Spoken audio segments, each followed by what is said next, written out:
was life in the fast lane. It was 24/7. We had huge companies. We had Coldwell Banker, we had Century 21, ERA, all the ones that you can never think of. And what they had were huge pocketbooks. They outspent everybody. But at RE/MAX, we outworked everyone. One morning, I got into the office at about 6 in the morning, and there was Dave Lineker on his hands and knees on the floor, and he was licking, stapling, folding, and mutilating mail-outs that had to go out that day. And he had been up the entire night. The phone rang 3 times. Somebody better be able to explain why. Because if they took the time to dial us, then we take the time to answer them and take care of their situation as fast as possible. We were under everybody's radar screen. The competitive landscape was very much against us. Bill Eccles, he and his partner wanted to have a balloon in the Albuquerque Balloon Fiesta. We had a little bit of outside input from people, and they said, you know, you ought to take that, you ought to put it on your signs, you ought to put it on your stationery, you ought to be on your cards. And that's where it came from. And of course, in the early days, people were saying, you know, what does it have to do with real estate? Well, it's above the crowd, and that's the type of people that are affiliated with the RE/MAX organization.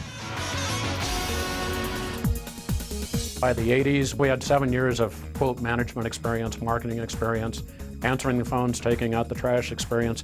We knew what it took to satisfy sales associates. We were not in the real estate business, we were in the real estate sales associate business, and that our job was to make their job as easy as possible. By that time, we had our Canadian regional directors come on board. Well, their economy in Canada was booming at the time.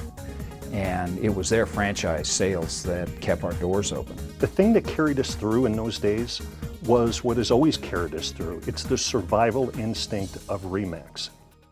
In the early 80s, we had one of our family that was injured. It was when Gail Lineker got hurt in an airplane crash. She was in a coma for some 10 days. And then she came out of it, and the doctors weren't very hopeful. Well, throughout all that time that she was in the coma, Dave had been by her bedside. He'd play her motivational tapes, and he'd talk to her constantly, and we'd all go talk to her. When she finally went into the rehabilitation center after she got out of the coma, they said that her hopes of ever walking were not very good. And she looked at the doctor and she said, I will walk out of here. She wouldn't let it take her down. And I think that that ignited all of us to work even harder and harder. We just didn't know what failure was. We wouldn't face failure. We just knew that if we hung on one more day, that we were successful one more day, and we took it a day at a time, sometimes an hour at a time, maybe even minute by minute.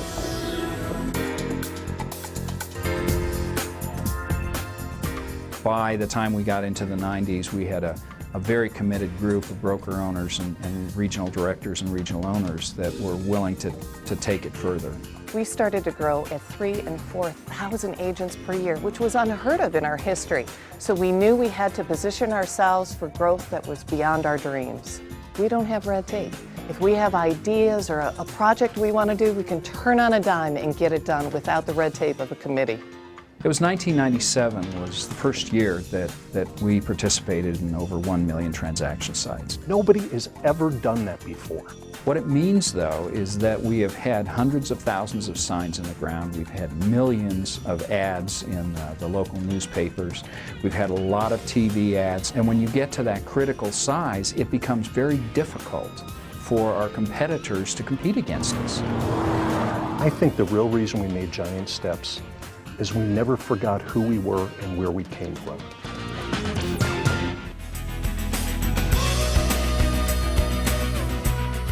2000s have been very dramatic for RE/MAX. What the new millennium has meant to me is now we are finally positioned with all the big boys.